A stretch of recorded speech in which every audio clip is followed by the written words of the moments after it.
नमस्कार, मेरा नाम प्रशांत है और आप देखना शुरू कर चुके हैं आपका अपना channel the conflict links. Straight of Hormuz में एक तरफ अमेरिका का नेवल ब्लॉकेड है, सो कॉल्ड नेवल ब्लॉकेड है, दूसरी तरफ ईरान कह रहा है कि हमने स्ट्रेट ऑफ हॉर्मुज बंद कर रखा है दुश्मन देशों के जहाज़ों के लिए, वेसल्स के लिए, टैंकर्स के लिए। लेकिन एक बड़ा महत्वपूर्ण घटनाक्रम उस वक्त सामने आया जब रूस ने अमेरिका के नेवल ब्लॉकेड को बहुत बड़ा झटका दिया। और झटका क्या, आप ये समझ लीजिए कि उस घटना के बाद से स्ट्रेट ऑफ हॉर्मुज के ब्लॉकेड को लेकर के एक तरीके से तहलका मचा हुआ कि आखिर ऐसा हुआ तो हुआ कैसे।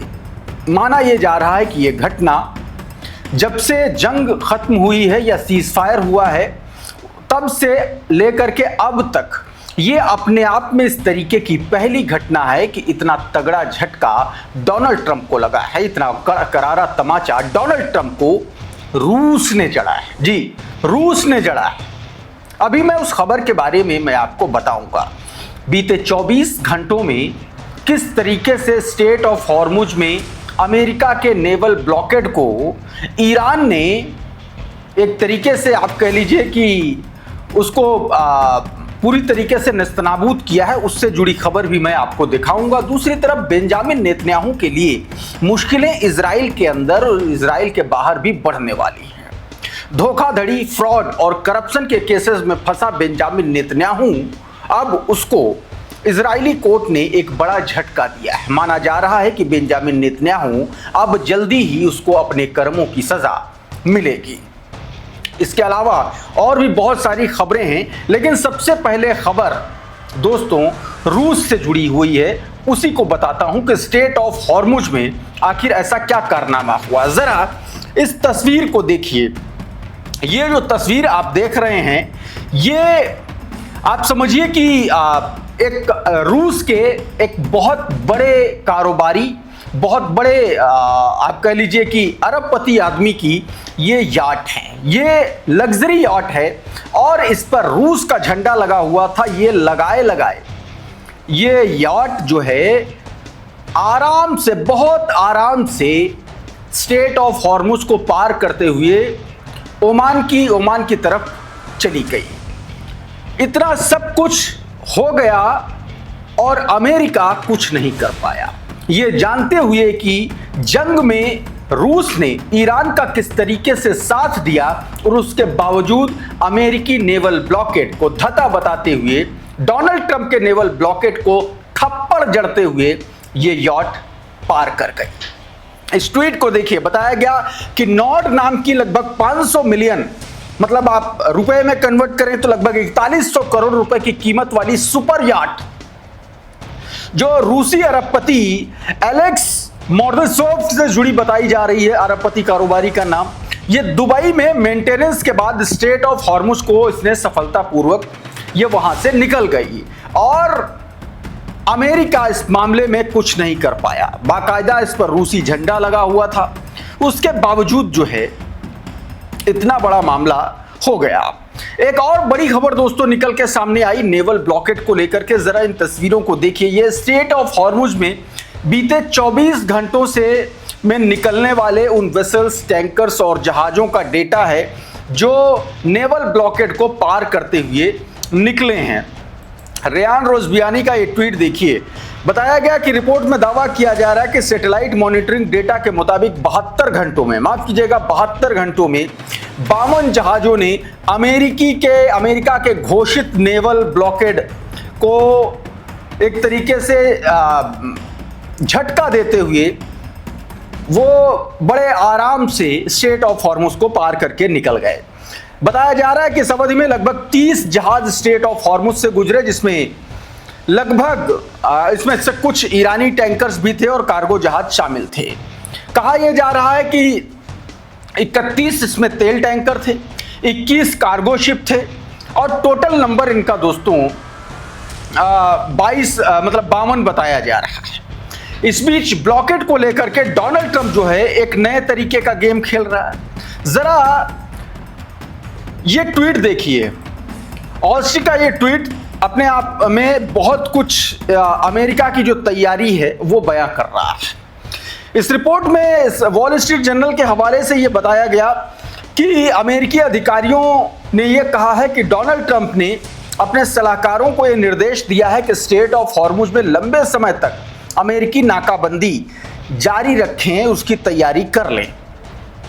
रिपोर्ट में यह कहा गया है कि ट्रंप का यह मानना है कि इस जंग से पूरी तरीके से पीछे हटना या ईरान के खिलाफ दोबारा सैन्य कार्रवाई करना वो ट्रंप के पॉलिटिकल करियर के लिए एक तरीके से ब्लंडर साबित होगा और इसीलिए ट्रंप ने जोखिम लेने की बजाय इस नेवल ब्लॉकेड को कंटिन्यू करने का फैसला किया है। ऐसी खबरें दोस्तों निकल के सामने आ रही हैं और यही बात इस ड्रॉप साइट की इस खबर में भी बताई गई। US intelligence assess Iran response to Trump weighs possible next from war, Reuters report. बताया गया कि अमेरिकी जो इंटेलिजेंस है उसके हवाले से ये जानकारी दी गई है कि जंग को आगे बढ़ाने की बजाय या पीछे हटने की बजाय नेवल ब्लॉकेड को जारी रखने को एक तरीके से डोनाल्ड ट्रंप आप कह लीजिए कि वो अपना हथियार के तौर पर इस्तेमाल करने की कोशिश कर रहा है। इस बीच नेतन्याहू के लिए एक बड़ी समस्या पैदा हो गई है जब इजराइल की ही अदालत ने बेंजामिन नेतन्याहू को एक बड़ा और करारा झटका दिया। द क्रडल का ये ट्वीट देखिए, इसमें क्या बताया गया। Israeli court reject Netanyahu's bid to shorten corruption trial session. Netanyahu के ऊपर जो करप्शन के केसेस लदे हुए हैं जो उसके ऊपर चल रहे हैं उसको लेकर के ये जानकारी बताया गया कि बेंजामिन नेतन्याहू के ऊपर चल रही भ्रष्टाचार के मामले में सुनवाई को छोटा करने की अपील जो उसने की थी उसको इजरायली अदालत ने खारिज कर दिया है। रिपोर्ट्स के मुताबिक नेतन्याहू ने अदालत में पेशी को 3 घंटे तक सीमित करने और कार्रवाई को टालने की बात कही थी। उन्होंने इसके पीछे सुरक्षा यानी कि सिक्योरिटी रिलेटेड शेड्यूल होने का बहाना बनाया था और उसके इस एक तरीके से गिड़गिड़ाने के बाद भी कोर्ट ने कहा नहीं, आपको सामना करना पड़ेगा और अदालत के हिसाब से चलना पड़ेगा। आपको मैं बता दूं कि बेंजामिन नेतन्याहू के खिलाफ रिश्वत, धोखाधड़ी, विश्वासघात जैसे तमाम सारे मुकदमे साल 2020 से चल रहे हैं। ये सीधे तौर पर इसमें जानकारी दी गई। इधर दोस्तों आईसीसी इंटरनेशनल क्रिमिनल कोर्ट ने भी बेंजामिन नेतन्याहू को एक बड़ा झटका दिया है। कुछ न्यूज नेटवर्क के हवाले से यह खबर, इसमें देखिए क्या बताया गया। ICC wanted Israeli prime minister Benjamin Netanyahu requested a shortened court hearing in his ongoing trial today. बताया गया कि बेंजामिन नेतन्याहू का जो ये पूरा का पूरा गेम था, आईसीसी ने जो किया था, ये देखिए, ICC wanted Israeli prime minister Benjamin Netanyahu requested a shortened court trial in the ongoing trial today citing urgent security schedule. देखिए ये वही बात कुछ न्यूज नेटवर्क ने भी जारी की है। वही एक बड़ा झटका तमाम सारे यूरोपीय देशों ने बेंजामिन नेतन्याहू को दिया है। कौन सा वो झटका है और ये क्यों माना जा रहा है कि बेंजामिन नेतन्याहू के लिए एक तरीके से ये बड़ा आप कह लीजिए कि अब तक का जंग खत्म होने के बाद सबसे बड़ा झटका है। इस ट्वीट को देखिए, एक दावे में यह कहा जा रहा है कि 5 जो नॉर्डिक देश है जिसमें स्वीडन, नॉर्वे, फिनलैंड, डेनमार्क और आइसलैंड है, इन तमाम देशों ने यह कहा है कि आप हमारे एयर स्पेस में प्रवेश नहीं कर पाएंगे। मतलब इन देशों ने बेंजामिन नेतन्याहू और इजराइल की एंट्री को पूरी तरीके से बैन कर दिया है। कहा है कि जमीन तो जमीन, आप एयर स्पेस से भी आप हमारे इलाके में नहीं आ सकते हैं। ऐसे में ये माना जा रहा है कि यूरोप में बेंजामिन नेतन्याहू को ये सबसे बड़ा झटका लगा है और अगर ये स्थितियां ऐसी ही रहीं तो बेंजामिन नेतन्याहू के लिए आने वाले दिनों में मुश्किलें और बढ़ सकती हैं। झटका एक जापान ने भी दिया। वॉर सर्विलांस की इस खबर को देखिए। Japan has announced it will join South Africa's genocide case against Israel at international criminal court. International criminal court में साउथ अफ्रीका के द्वारा बेंजामिन नेतन्याहू पर चलाए जा रहे जेनोसाइड का साथ जापान ने दिया है। यह भी अपने आप में एक बड़ा झटका है। दूसरी तरफ दोस्तों, इजराइल में स्थितियां ये हैं बेंजामिन नेतन्याहू के खिलाफ कि वो कभी भी सत्ता से बाहर हो सकता है। द क्रडल की इस खबर को देखिए। Israeli military failed on all fronts poll, एक पोल कराया गया। ये इजराइल का जो कान पब्लिक ब्रॉडकास्टर है, चैनल है जो, उसने एक जनमत सर्वेक्षण कराया। उसमें मिलिट्री के गोल्स पर बातचीत की गई और उसमें यह पाया गया कि इजराइल मिलिट्री या बेंजामिन नेतन्याहू जो है वो बुरी तरीके से फेल हुआ है, किसी भी गोल को अचीव करने में पूरी तरीके से नाकाम साबित हुआ है। क्या बताया गया? A poll published by Israel's public broadcaster on 28th April found that the majority of Israelis believe the state has failed to secure victory in any war since अक्टूबर 2023। बताया गया कि इजराइल 2023 से लगातार जो जंग लड़ रहा है वो उसमें उसको कोई भी बढ़त, कोई भी वो गोल अचीव नहीं कर पाया है। ये पब्लिक मानती है, इजराइल की पब्लिक मानती है। According to the survey, 57% of the respondents said no victory had been achieved, while 28% believed success had been reached in at least one area, and the further 15% said they were unsure. बताया गया जो सर्वे किया गया उसमें से 57% लोगों ने कहा कि बेंजामिन नेतन्याहू कोई भी गोल अचीव नहीं कर पाया, 28% लोगों ने कहा कि उसने एक गोल अचीव किया है और 15% लोगों ने कहा कि हमको नहीं पता। तो ये स्थितियां हैं बेंजामिन नेतन्याहू को लेकर के इजराइल में। दूसरी तरफ दोस्तों, इजराइल लगातार सदर्न लेबनान में मार खा रहा है। जरा इस वीडियो को देखें किस तरीके से एक मार्कवा टैंक को हिजबुल्लाह ने सैनिकों के साथ उड़ा दिया। ये वीडियो देखिए जरा। उसने अपने एफपीवी ड्रोन के जरिए एक जबरदस्त अटैक किया और उसको उड़ा दिया। ये बिन जुबैल का खैरबत सलेम इलाका और वहां पर यह अटैक किया गया। इसमें देखिए बाकायदा बैठे हुए हैं इजरायली सैनिक और इसको एफपीवी ड्रोन के जरिए हिजबुल्लाह ने उड़ा दिया। एक और वीडियो देखिए किस तरीके से उसने अपने जो एफपीवी ड्रोन्स हैं उसका वो इस्तेमाल कर रहा है। दरअसल ये जो ड्रोन हैं ये इजराइल के लिए सबसे ज्यादा घातक साबित हो रहे हैं।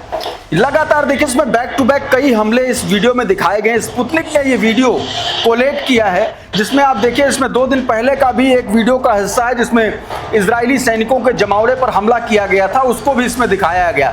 दरअसल इस वीडियो को दिखाने के पीछे एक बड़ी वजह है। स्पुतनिक का एक ट्वीट देखिए, बताया रहा है हिजबुल्लाह's deadly fiber optic threatened drone poke huge hole Israel's defense। बताया गया कि जो हिजबुल्लाह का जो नया फाइबर ऑप्टिक ड्रोन्स हैं वो सबसे ज्यादा खतरनाक साबित हो रहे हैं इजराइल के लिए, यह जानकारी दी गई है।